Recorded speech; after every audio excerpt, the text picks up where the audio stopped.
In this video, I'm gonna teach you how to use Westlaw for legal research. It's a very quick and easy process, so make sure to follow along.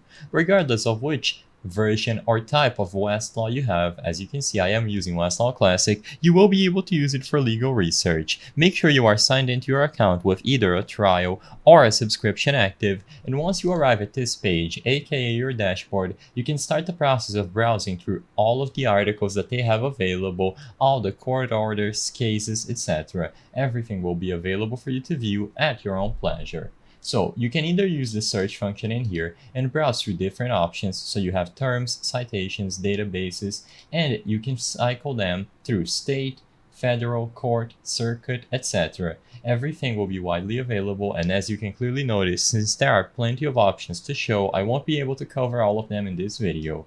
What you would have to do is from this page, select the specific type of material that you would like to see. So for example, trial court cases.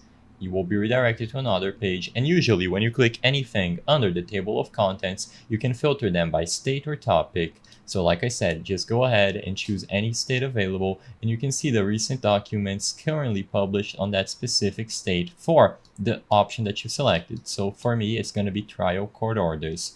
You can then click on any of these documents and you will be able to see them. Sometimes you might get this warning telling you that the specific document that you selected is not going to be under your subscription agreement. So you either have to change your subscription agreement or call them at this number to ask further questions. I'm going to go back and find a document that is available on the trial that I have currently active, just to show you how it looks.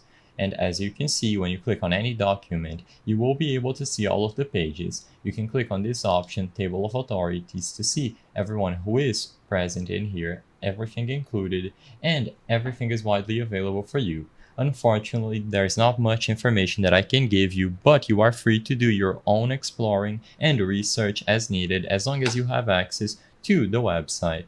I hope I was able to help you on how to use Westlaw for legal research. If this video helped you, please be sure to leave a like and subscribe for more quick and easy tips. Thank you for watching.